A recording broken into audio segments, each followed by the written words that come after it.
This is VSiN PrimeTime. Live from the Circus Sportsbook in downtown Las Vegas on VSiN, the sports betting network. All right, time to rock and roll here on VSiN PrimeTime. Matt Youmans with my new co-host, at least 2 days a week, maybe more, Will Hill, joining me remote from the East Coast. Will, welcome back to the show. You and I did a bunch of shows together last summer, and it looks like it's going to be that way again with JVT out. We kicked him out. We demoted him to Stormy's show. Some people win the lottery. I have not experienced that in my life, but I would imagine this is pretty close. I'm excited. It should be fun. How was your weekend, and how much betting action did you have? NFL draft, NBA, hockey playoffs, baseball. It was the weekend was fine. The draft was one of the toughest beats I've ever had. I had a very big bet on Banks to go number 6 at 14-1, and he closed in some spots minus 230, minus 250, and as we know, it did not get there. So I was basically a wash otherwise, but that was one where I was looking at a big hit. I felt good about it. And it seems like the trade between the Jags and the Browns disrupted that. But playoffs have been good. NBA playoffs have been exciting. NHL playoffs, it's a great time of year. Once you get these days where you get all the baseball action combined with the NBA playoffs, NHL playoffs, the draft sort of wraps around the weekend. It's really a fun weekend.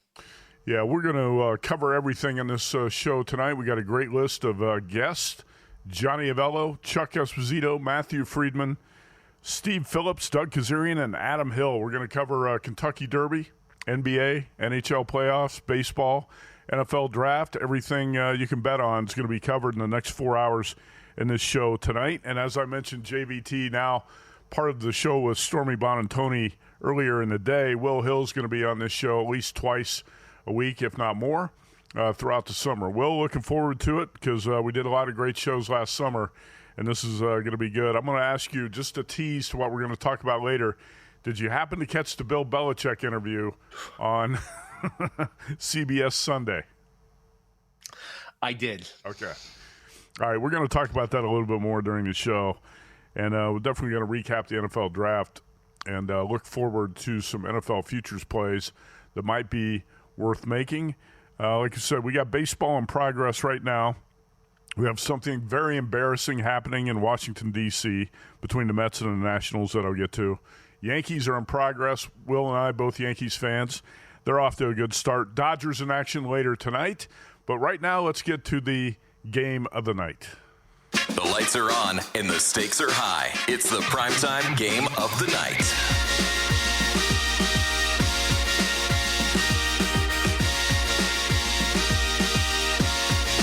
We go to San Francisco, and it's going to be Game 4 of the Rockets and Warriors, and Golden State up 2-1 in the series. Won Game 3 without Jimmy Butler, who expects to return for tonight's game. Right now at Circus Sports, DraftKings, you're seeing 3.5 at DraftKings, 4 at Circus Sports. Golden State the favorite, total 203.5. Will, before we jump into the dynamics of this with Jimmy Butler coming back tonight, did you make a bet on this game or a bet on this series? I have Rockets plus 1.5 for the series. I thought they were young enough, athletic enough to at least push this to 7. I think that's a very concerning loss in Game 3, a very bad omen. The fact that it was basically Steph Curry and nobody else, with Butler out, you got to win that game if you're Houston. They just can't score. So I like Houston team total under 100.5 tonight. They're missing a piece. They really are missing a piece. Once you get in the half-court offense, and we know in the NBA, the playoffs, it slows down in the postseason. They just don't have enough shot making. They even shot the ball decent. They're only 37% from 3, which for them is decent. They just still 93 points. There's just not a lot of options. It's a lot of young guys. They have more depth than they do, stars. They just don't have that go-to offensive weapon here. And I think we're learning. I think we learned that experience does matter. So I'd expect Golden State to win tonight. Who knows? Maybe the Rockets probably force a Game 6, but it's feeling like Warriors in 6. So I do like Rockets team total under 100.5 here. Yeah, it's this is a series where I bet the Rockets plus 170, and that's not looking good. The adjusted series price right now, Golden State right around minus 370. And that Game 3 loss for the Rockets, I think, pretty much doomed them for the series. No Jimmy Butler, and Jalen Green, your young star, doesn't show up. He has 9 points for the Rockets. He didn't show up in Game 1. He showed up big in Game 2. He did not show up in Game 3. And we'll see if he shows up here tonight because the Rockets are going to need it if they're going to survive and pull even in this series of 2. If they go down 3-1, it's over. Will, when you reflect on this, I know some of us thought this series price was too high when Golden State was around minus 200. Is this Rockets team just too young, too immature, and Golden State has too much experience, and Steph Curry obviously going to put them over the top, it appears? Seems like it, and that's why I ultimately couldn't get to taking the plus number with the Rockets. I sort of hedged the bet there and said, you know what, I think maybe it goes 7, and I'd probably still pick Golden State in 7. We've seen them win plenty of big games on the road in Houston, coincidentally. I just thought that the number was higher than expected. I just thought taking the game and a half was the way to go. But yeah, experience matters, and Houston can't score in big spots. And give Golden State credit: Curry, Draymond. I mean, think about it. The Warriors and Rockets played 4 times in 5 years between 2015 and 2019 in the playoffs. And here we are a decade later from that first meeting, and it's still it's still Curry and Draymond. So their longevity is incredible. Curry is just obviously one of the all-time great players, one of the all-time fun players to watch. So this does feel like Steph and Golden State are going to find their way here to win a couple more and advance to the second round. Yeah, it's interesting because I watched these teams play their final regular season meeting early April in San Francisco. Rockets won that game by 10. Yeah, they held Steph Sunday Curry. night game, right? Huh? Sunday night game, like a couple weeks before the season. I watched it too. Yeah, I wish I had not watched it because that's why I bet the Rockets in the series at plus 170. Stephen Curry shot 1 for 10 that day. Was held to 3 points. The only 3 he hit was a 35-footer before the buzzer in the first half. And I thought, man, this Rockets team's physical. They're going to get after it defensively. They're going to cause Golden State a lot of problems. Playoffs are different than the regular season, Will. And like I said, Houston's half-court offense has been painful to watch. I don't think the Rockets have been tough enough, especially in Game 3. Like you said, you cannot let Curry beat you when Jimmy Butler's out. How do you let Stephen Curry go off the way he did? I would say double-team him as much as possible, keep the ball out of his hands. He had 12 for 23 shooting, 36 points, 9 assists, and 7 rebounds in that game. And I didn't think the Rockets, who've been given a lot of credit for being a strong defensive team, did nearly a good enough job on Stephen Curry and trying to get the ball out of his hands in that game. 104-93, that was a win for the Warriors on Saturday without Jimmy Butler. He's supposed to be back tonight. Will, when you look at it, I'm not sure how much Butler means to the point spread game by game. Maybe a point, right? Would you say Butler is worth a point? I was thinking closer to 2. All right, so they were, 3-point favorites on Saturday and 4-point favorites today with Butler coming back. What's that? You're probably going to bake in the fact that, okay, he's going to be back, but do we know if he's 100%? So it's probably like a halfway line between that. Right, he's got we'll call it a mid-body injury, a pelvic contusion, and looks like he's going to be back, but he's not going to be full strength. Here's what I'll say about Butler. You can win a game or 2 without him. But when you're trying to make a deep run in the playoffs, you're going to need him there for more games, right? Because you can always have, like Stephen Curry said, you have that next man up mentality in the playoffs where guys can step up for one game. When you're talking about a number of games, a larger sample size, you're trying to win 1 series or 2 series or 3 series, then Butler becomes imperative to have out there on the floor. So I think they can survive without him for a game or 2. But in the long run, they're going to need him out there. Tonight, I'm not sure what much of a difference he's going to make. I would say it looks like right now he's worth a point to the number.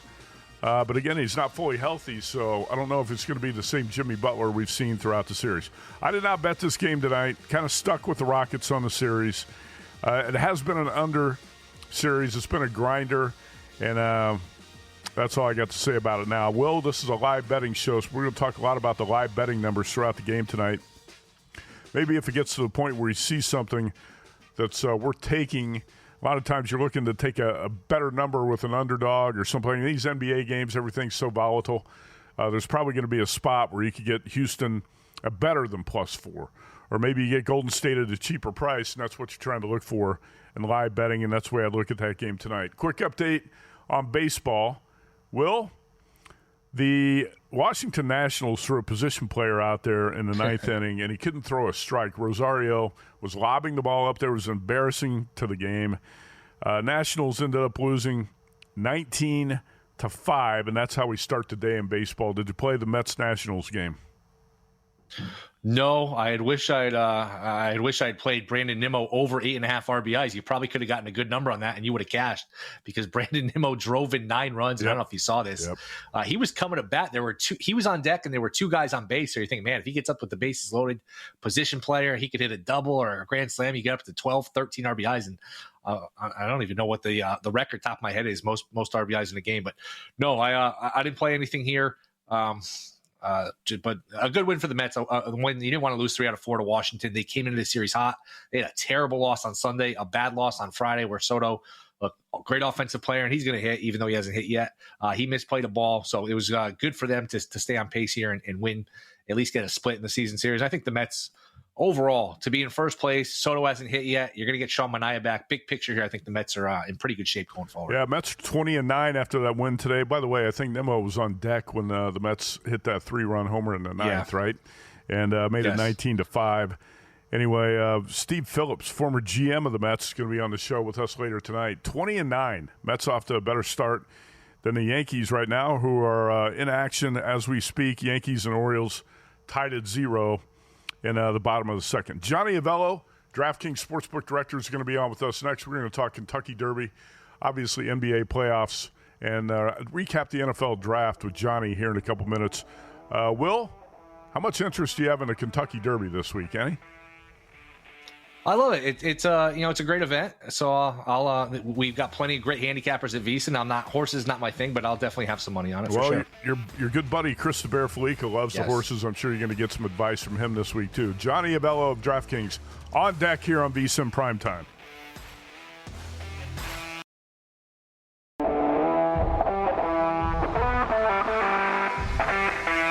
This is VSiN Primetime on VSiN, the Sports Betting Network. All right, welcome back. The NBA playoffs are here, and so is the VSiN Killer Sports NBA Playoff Challenge. Hopefully you followed this. A lot of winners in this contest. We've invited 15 sharp betting minds from the world of VSiN and Killer Sports to go head-to-head, making 38 picks each from the start of the playoffs all the way through the NBA Finals. That's a total of 570 NBA playoff picks, all available to VSiN Pro subscribers. Picks are locked in 1 hour before the first game each day. So you're going to get fresh insights, your guide on bets every step of the postseason. Right now, you can get full VSiN Pro access through August 1st for $59. That's it, $59 all the way through August 1. Don't miss this playoff edge. Head to vsin.com/subscribe to sign up today. I'm not sure, Corey, our producer, if we have the standings to the updated standings to the Killer Sports NBA Playoff Challenge here at VSiN, but if we do, throw them up there. We're going to talk about a game that's about to tip off here in a couple minutes. We're about 15 minutes away. By the way, we had to call an audible. Johnny Avello is going to join us at 4:30 Pacific, right before the Cavs and the Heat tip off. And Will, any quick thoughts here? Cleveland, 8.5-point favorite at most spots. DraftKings has 8, total of 211.5 to 212. And the Cavs off a 37-point blowout of the Heat, trying to close out this series.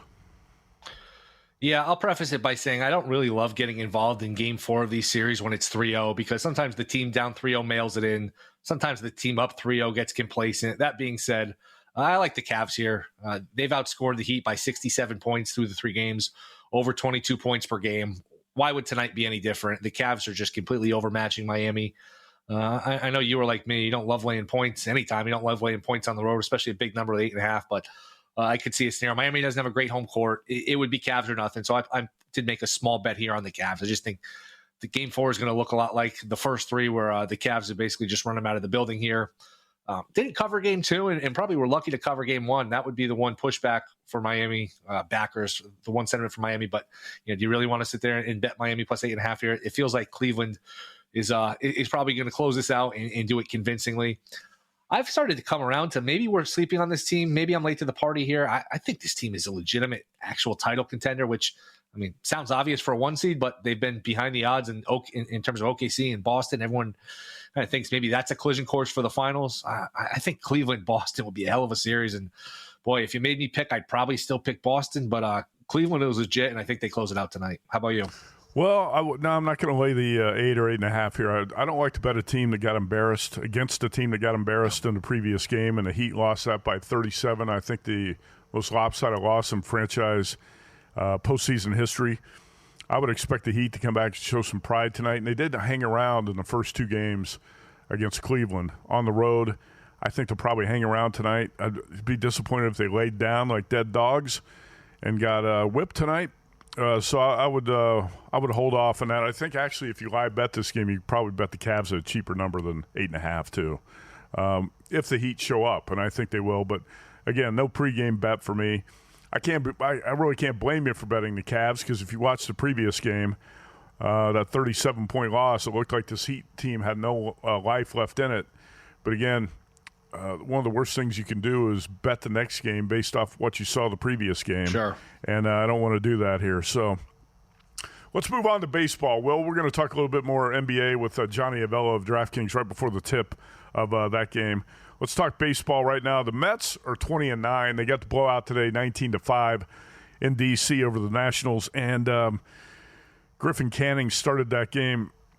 How real are the Mets? Is this team for real, Will, at 20-9? Remember how bad a start they got off to last season? They hit rock bottom. Even their TV play-by-play guy was embarrassed by the way the Mets were playing, and they made a strong comeback. Juan Soto's not playing great right now, and the Mets are 20-9. That's got to be a good sign, right? Yeah, I think they're legit. I mean, look, they were 2 games away from a World Series last year, and they added Juan Soto to the team. So they got an aggressive owner.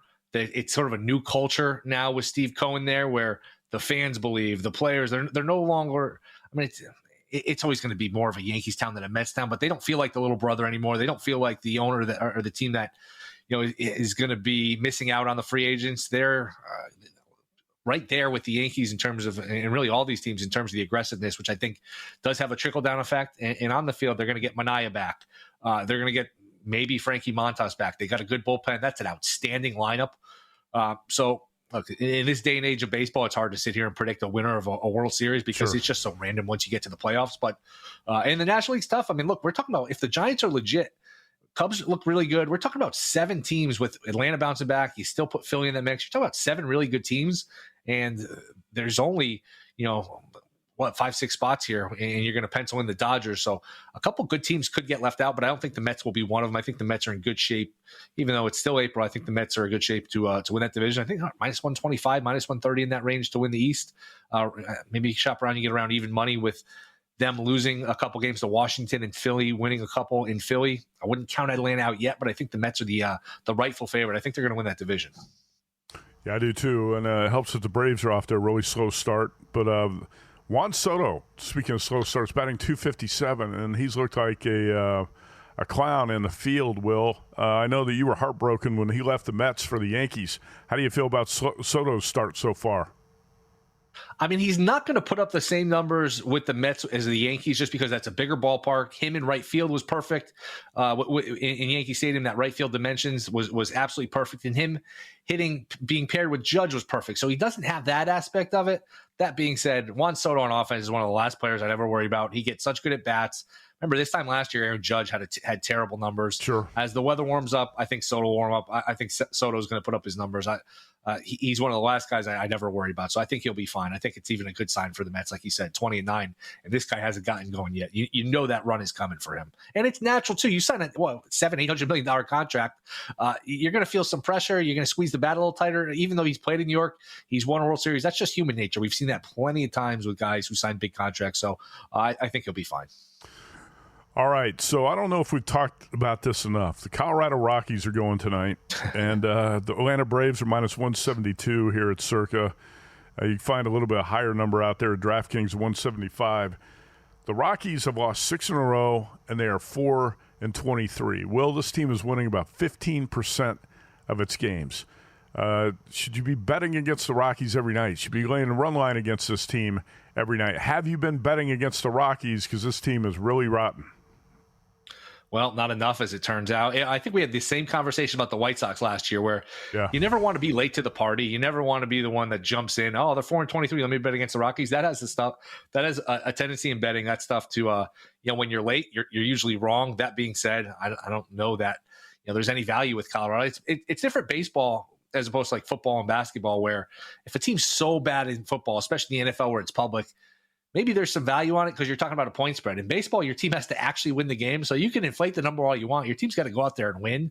Like this number doesn't appeal to me in terms of Colorado tonight. I like Atlanta, money line. I wouldn't be opposed to laying the 1.5 because you get the 9 at bats. Should be a game with plenty of runs. So yeah, I think that you can pick your spots and fade them because this is just a dreadful, dreadful team. And I'd be interested when we talk to Steve Phillips later on. Can you build a consistent winner in Colorado with all of the obstacles of the elevation and the way the ball doesn't break and just everything that comes with playing in Colorado? They've had some good teams in the past, but it just seems like a team that, man, they are really up against it, aren't they? Well, they're up against it too because they're not spending, and you're in a division with the Dodgers, the Giants, Padres, D-backs, all those franchises are going to spend, and the Rockies aren't spending. But I agree with what you said. It's always tough to build a pitching staff in Colorado, and that's always going to be a problem. I wanted to play the Braves tonight. I wanted to play the run line. I was looking at maybe splitting the bet. The total is 10. I think maybe over the total might be a better bet. You've got Bryce Elder against Feltner in the matchup here. The problem with betting the Braves tonight, Will, is Elder is pretty shaky. I don't expect a great outing from him. The Rockies are 3-9 on the road at home. If you go back to last season, too, the Rockies have been a decent baseball team at home. They've been abysmal on the road, and again, they're 1-14 on the road this season. So should you focus more on betting against the Rockies when they're on the road? You're going to be laying higher prices, obviously. For sure, and this is a year. I mean, the pitching is bad as we talked about, but they can't hit either, and that's that turns out that's a tough combination in baseball. You can't hit and you can't pitch. That's hard to win games that way. But yeah, your point is well taken. Elder's bad. A Braves team total, I haven't looked, probably in the 6.5 range, which makes it tough. But I think you're okay just laying the number here with the Braves. I think the Braves will probably win. All right, we'll talk about the Dodgers tonight too. You mentioned it's tough to project a World Series winner at this point, no doubt about it. You're talking about a 6-month season. This is a marathon season in baseball. Injuries factor into it. We've already seen the Yankees lose their top starter in Garrett Cole. It looks like we've seen the Dodgers lose a top starter in Tyler Glasnow. We'll talk about that later coming up. Dustin May is going to be on the mound tonight, and if you want to lay the 1.5 with the Dodgers, you got to lay about 120, 125. We'll preview that game later. But up next, Johnny Avello of DraftKings. Johnny sharp with the horses. We'll talk Kentucky Derby and also NBA playoffs. Stay tuned here to VSiN PrimeTime on the Sports Betting Network.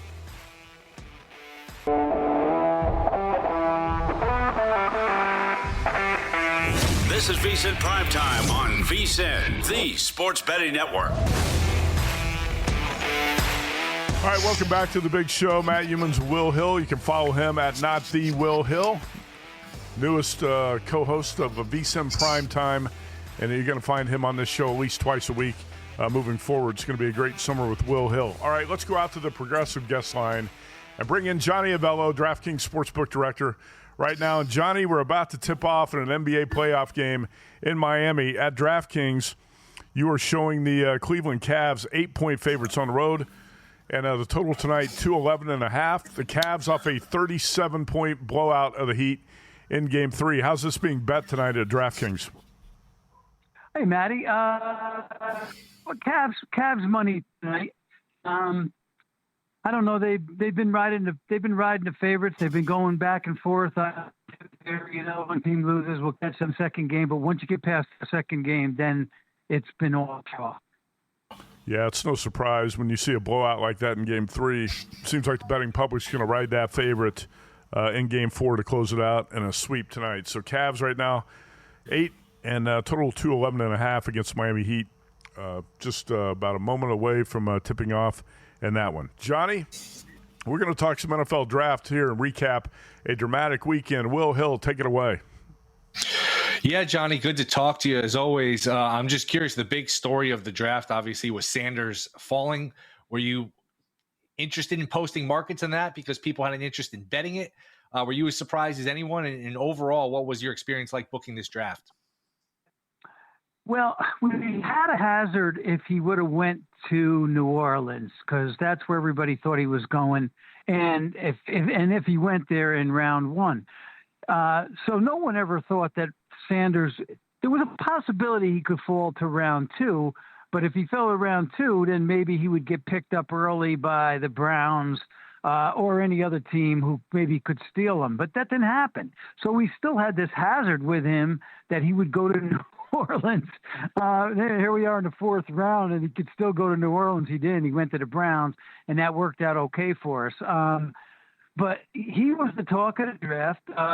And, you know, I was kind of felt bad for the guy, to be honest with you, because, you know, when a guy's got these expectations to be in the 1st round and then falls all the way to the 4th, and all these other quarterbacks who I feel were inferior, who probably won't even play in the NFL were before him, I was just kind of embarrassed for him. But I still, you know, we did okay with him to, you know, answer your question, but I still think Sanders probably may end up to be one of the better quarterbacks out of this draft. He is going to play in the NFL, and I think he's a talented guy. Did this draft drive any bets on certain teams, whether it's over-under wins, futures, any teams that bettors have enthusiasm for now that they've seen the picks? Well, I don't think there was anybody that could change the draft. I mean, you know, Cam Ward going 1 was a given. So we figure that, you know, that's already baked into the team's wins. Who did well in the draft? I think the Giants' 1st round pick was good. I thought that the trade up was a bad move for them. They could have got Dart at any time. It didn't move the needle really for any team. I got to be honest with you. Very were changed. How about futures in terms of awards? You guys are very quick to put up this offensive rookie of the year, defensive the rookie of the year. People love to bet it, talk about it. How did you make those markets? How did you handle Hunter, who's going to play on both sides of the ball? And did anyone jump on any of those early numbers there? Yeah, we did. I got to tell you, the team was up with that right after the 1st round was over. They had that up that night for betting purposes, and then I can't recall where the action was on some of those markets, but we did put up everything: offensive rookie of the year, defensive rookie of the year, and all the awards for the season. So hats off to our team for getting them up that quickly. Ashton Jeanty, the new running back for the Raiders, a favorite to be offensive rookie of the year at 2-1 odds.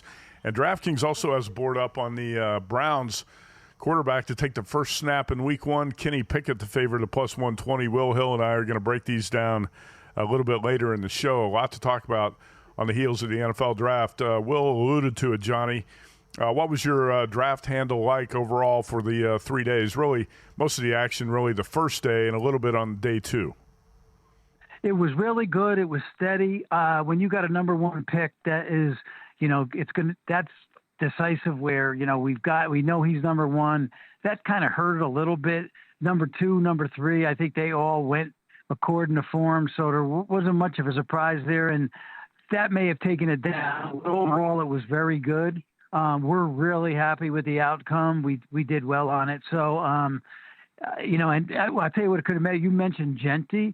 If Jeanty would have went 5th, where he was kind of pegged to go originally, that would have been even better for us. Mm-hmm. But when that Jags and the Browns made that trade, and then the Browns decided with a whole different guy in the 5th spot, then that shook it up a little bit. And we were lucky for him, Jeanty, to go 6 to the Raiders, because if he goes further than that, that would have been a bad decision for us. So we had some really good points to the night. We also had some that weren't so good, but overall it was a profitable night, and we're happy with the outcome. All right, we'll have to tell some of the Nevada bookmakers who hate to draft that Johnny Avello said it was a winner at DraftKings, and maybe we'll get more draft props up in Nevada next year, even though I wouldn't count on it. Johnny Avello, DraftKings Sportsbook, with us. So we're going to talk Derby with him. Derby Day is almost here. It's Saturday. Why not make your first bet your best bet? With First Bet, you can wager on Churchill Downs, Belmont Park, and tracks around the world, all from your phone. Go to firstbet.com. That's number 1stbet.com, and enter promo code VSiN200 for a $200 sign-up bonus. Don't miss out. Bet smarter on the Derby with firstbet.com. Johnny Avello, of all the bookmakers in Nevada I've known over the years, nobody loves the horses more than you do. What did you make of the Derby post-position draw? Journalism, the favorite, drew number 8. Perfect spot for him. The way I look at the whole race, Maddie, is that there's like 4 or 5 horses that like to go out to the front. Citizen Bull likes to go out to the front. The Oakos likes to go out to the front, and they drew to 1 and 2. Mm-hmm. So they really got to gun their engines to get out there. And then there's another 3 on the outside that need to go to the front. And then you got Rodriguez, who actually is, if there's any front runner that I think's a contender, it's probably him. So you got all these horses going out, and then you got probably about a 6 or 7 closers in the race. And I think whoever gets first run out of them, I like journalism, but if any other closers get first run on him, he may not be able to catch him. So, and then you got about 3 or 4 horses that don't belong in the race at all. So that's the way I see the race. It's sized up with who's getting the lead. The other ones that don't get the lead will probably fade away, and then we'll get the closing pack, and we'll see who gets first run. And I think there's value out there in the race. All right, so Bob Baffert is back. He's got 2 horses here, the 1 and the 4, Citizen Bull and Rodriguez. And you expect those horses to set a fast pace? Is that what you're saying here? Citizen Bull from the 1, I didn't even like him if he drew the best post, but drawing the 1, it makes it really tough for him. I think Rodriguez has a shot. If Rodriguez could get the lead, remember, he's at Authentic, and if you remember Authentic's race, he took the lead. Now, remember, Authentic's race was also a Kentucky Derby that took place in September. That was during the COVID times. But he went out and took the lead and got no challenges, and then it was game over. And that's what Rodriguez would need to do, too, is take the lead, try to set a moderate pace, and then steal the race. So I do give him a shot. All right, journalism out of the 8. And 3-1 morning line favorite. Yeah, I was going to say, Johnny, I know we're going to hear this over and over and over this week. I've already heard it from a couple people that all the numbers look so good. Journalism looks like such a strong favorite. But seems like we go through this every year, and this is a 20-horse race, and it can be a little bit unpredictable. You talked about closers. Sandman and the 17, who were some of the closers? Who were some of the horses you would look at betting if you want to throw them in a box with a journalism, the 8? I think Burnham Square, he's got some pretty nice numbers. Sandman's another one on the outside. He's got some pretty good numbers coming into the race. Sovereignty, he's outside. He also has good numbers coming into the race. So those are some of the horses I look at. Now, the horse out of the 18 or 19, his name. Sovereignty's 18. Sovereignty's 18, Sandman 17. 19's Chunk of Gold. Chunk of Gold. That's a horse that some of the guys that I talk to they think that he can get up there in maybe the 2nd or 3rd position. And when you really take a close look at him, he's only got 4 races and they're all decent. And so if that's what you have to look for in this Derby. You have to look for somebody that is going to be up there at a good price to either enhance your short price horse or give you 2 horses, 2 bombs where you can really score on an exacta or try. Johnny, are you going to Churchill Downs this weekend? I am not. Oh, okay. I don't want to go to Churchill Downs. I want to stay here in town and watch the race. All right. Hey, always appreciate the time. Good luck on the race this weekend. Thank you, guys. Bye. All right, that's Johnny Avello of DraftKings Sportsbook. Will Hill and I will be back. We're going to talk more NFL draft in a moment.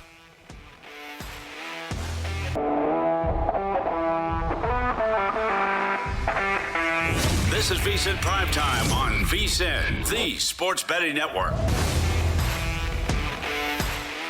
All right, welcome back. Cranky Yankee fan Will Hill, Matt Youmans here. And Will, Yankees down 4-0. Will Warren off to a rough start here tonight for the Yankees.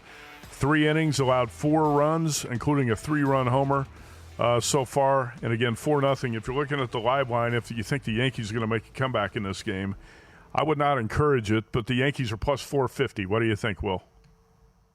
Would need more, but wouldn't be shocked. I mean, this Baltimore bullpen hasn't been great. That's an understatement. This Baltimore pitching staff in general, for a team that, in the last couple of years ago, even into last year, looked like a team that was on the rise, a team that was going to be set up for a long time to be very good.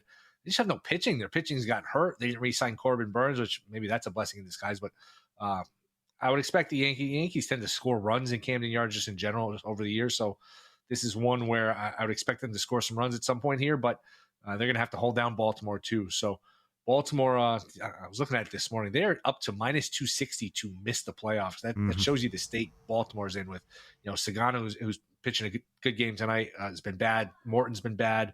Dean Kramer stinks. It's just, Grayson Rodriguez hurt. Kyle Bradish hurt. They really don't have a lot of arms. So I wouldn't put a Yankee comeback past them. I would probably need more than 4-1 plus 450. One of the problems I have with, the comeback in a game like this tonight is the bottom half of the Yankees lineup just not hitting. Well, Jazz Chisholm 176, Volpe 223, Wells 210, Dominguez 235, Peraza 200, Grissom, Judge, Goldschmidt all off to hot starts at the top of the bottom half of the Yankees lineup is pretty weak right now. Yep, they got some dead spots in the lineup. They got some dead spots in the starting rotation, and their closer's giving away 3 or 4 games. No so doubt. It's in some respects, it's remarkable. Their record is as good as it is because they do have some strengths. I mean, Judge is just, man, one of these years he's going to do it in the playoffs. He's got to do it in the playoffs. That drop pop-up is going to live with him for a long time. I understand that, but man, in terms of the regular season, day in, day out, he's about as good a player as you can see. Mm-hmm. He's just on another level. Goldschmidt's giving them something. So look, there's been some bright spots. I think just big picture, we're talking about how good the American League is, how good the National League is. The American League, it's one of these situations where, boy, could you get in with like 84, 85 wins? It's hard to come up with 6 really good playoff teams in the American League. So AL's wide open. I don't know if the Yankees, I don't think of them as a championship contender, but I guess in this day and age of baseball, if you get in, who knows, anything can happen.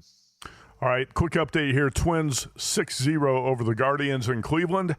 And Reds have scored a couple to take a 2-1 lead on the Cardinals. Well, a quick look at a couple of games that are about to start here in the 5 o'clock hour Pacific time. A's at Rangers. Patrick Corbin on the mound tonight. His numbers are not bad. I know a lot of bettors love to bet against Corbin, especially his outs prop under. Corbin, let's call this a pick'em game. Sears for the A's, Corbin for the Rangers. Pick'em total of 9. Are you one of those guys who likes to bet against Corbin either on props or against the Rangers when he starts? There was a time for it, but you start to do that and you lose a couple. You lose the appetite for it. Yeah. He's, like you said, he's been okay. He has seen the A's this year, which, that maybe it's more likely the A's get to him after they've seen him once. I actually like Oakland here. I think J.P. Sears, former Yankee, who was it, the Frankie Montas trade? They traded him out. How'd that work out for the Yankees? Typical Brian Cashman deal. But Sears has been pretty good. I think I like the A's lineup more than Texas, who just is not scoring. You think of Texas, you think of offense, but Seager's been banged up. Wyatt Langford swinging a hot bat, but you're not getting a lot out of Simeon. A lot of these other guys. That's another team with a lot of dead spots in their lineup. So I think this is a good bet here on Oakland, formerly Oakland, the A's. That's going to take a long time to get used to. Right. The Sacramento A's, you could get at, looks like you might be able to get a small plus price out there, plus 101 or plus 105 at a couple spots. Yeah. If you like the A's, I'd agree with you. A's or pass. I pass on it. How about Tigers and Astros? Tigers off to a good start. And they are road dogs tonight. Blanco, the favorite against Jack Flaherty. Astros minus 115, total of 7 or 7.5. Quick take on this? It would be Tigers or pass. Houston's another team they haven't really hit. This is not Houston teams of past years. Blanco's okay. It would be plus money or anything. It would be Tigers or nothing, but not a game I bet. All right, this might have slipped under the radar with some people on Sunday because it was not the biggest game on the card, but the Rangers were in San Francisco, and Helio Ramos for the Giants hit an infield single in the 9th inning.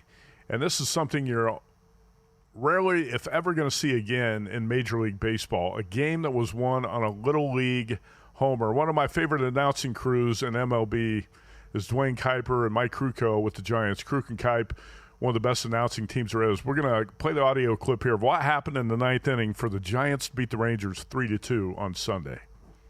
Ramos has been on base twice, and he hits a soft bouncer past the mound off the third base side. Jackson, he barehands it and throws it away at first.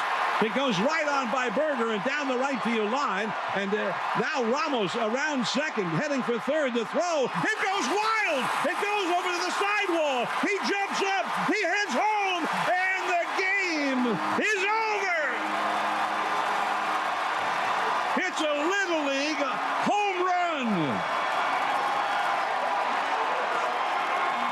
He hit it no further than 60 feet from home plate. and then the Rangers did the rest. All right, that was the Giants Radio Network. That was actually John Miller on the call. We had two different clips there, one from the TV side with Kruk and Kipe, and that one with John Miller on the radio side. The Little League home run to win a Major League Baseball game. Giants win 3-2. Will, were you watching it? I'm sure you've seen the highlight clip. Yeah, Miller's good too, and they have Miller, good TV guys. Yep. Yeah, good TV guys, good radio guys. Man, I didn't have a bet on it, but that's one where you just betting baseball. What's the saying? Whiskey and a revolver. That's a tough one. Little innocent ground ball back to the pitcher. I mean, you got to get an out on that play. If you give up a base on that play, you're frustrated. To give up all four, first pitch of the inning, only pitch of the inning. Man, I happen to notice 2 straight days. Texas, same exact final score, same exact pattern where Texas scores 2 in the first inning, doesn't score the rest of the game, and then then they lose 3-2 on a walk-off. So San Francisco's played pretty well. A little Giants magic, and Texas just struggling on offense. But that's a tough way to lose if you had Texas for sure. Yeah, you know what? I used to watch Sunday Night Baseball. I loved it when you had John Miller and Joe Morgan in the broadcast booth at ESPN. So you like that too? Because I don't like the current crew they got in this current Sunday Night Baseball crew. And by the way, Sunday Night Baseball is going to be going away, right, Will? Oh, that's right. Because that deal I believe expired. I like David Cohn. I think Cohn is solid on the games, but Ravitch isn't really a baseball guy. Eduardo Perez, I could take him or leave him. No, there was something special, and that was back at a time where you couldn't really watch every baseball game. So there was something special about Miller and Morgan, and there was just there was a mystique that those two guys had when they were doing the game. I completely agree. John Miller is one of the best. So it was great to hear him on that call there. And Sunday Night Baseball was much better when you had Miller and Morgan in the booth, and that's going to be fading away. A quick update in the game. So if I thought the Heat were going to show up and play with some heart tonight, that was not the case. How about 28-8 Cavs over the Heat? And this is a case, Will, where you laid a good number of 8 with the Cavs, because now the live line is Cleveland minus 20.5. We need to get that game on, let's see, a screen where I can see it. Maybe bump it over a couple screens. I'm trying to see. I think it'd be tough at this point. You can't lay the 21.5 with the Cavs, can you? Do you think the Heat would actually show? It's 30-8. The live number is 21.5. Do you think Eric Spoelstra's team's going to continue to get humiliated here, huh? Yeah. Are they making some vacation plans here, off-season plans, figuring out their summer? That's the concern when these series are 3-0, that, where is their head at? Where is their intensity level? Is this, it's been a long season. Let's get ready for next year. Let's enjoy our summer. So Cavs making quick work of the Heat. And this is a perfect example. I've said this a bunch. The NBA used to be best of 5 first round. It was perfect. It was efficient. It was exciting. Some of these series that drag out 7 games. We don't need 7 games of Grizzlies Thunder. We don't need 7 games of Heat Cavs. Just completely unnecessary. It's a money grab. But yeah, it looks like the Cavs are going to move on in comfortable fashion. Look, it's the NBA. Anything can happen. But looks like an uninspired effort here from the Heat. Well, you're right, but we also do need 7 games and Nuggets-Clippers, right? So I'm okay with the first round being 7 games, because you're going to have a couple great series like we're having with the Clippers and the Nuggets. Hopefully you have at least a couple. We thought it looked like the Lakers T-Wolves might be a great one, and you're always going to have some dud series. There's no doubt about it. And this Miami Heat performance, definitely a dud tonight. 30-8. Eric Spoelstra's got to call timeout here and maybe put 5 new players on the floor. This is a pathetic performance by the Heat to start it off. All right. Chuck Esposito is going to be on with us next hour to talk NFL draft. Will and I will break down who the Cleveland Browns starting quarterback might be, who you should bet on in week 1 to take the first snap. Edge Boost is the first ever bank account built for bettors, ensuring all gambling transactions are approved. No usage fees, no minimums. Earn cashback rewards, 100% approval for all betting deposits. Sign up today at edgeboost.bet with promo code PRIME. Deposit $25 and Edge Boost will match the deposit. That's edgeboost.com. Remember to use promo code PRIME. Back here in a couple minutes on VSiN, the Sports Betting Network.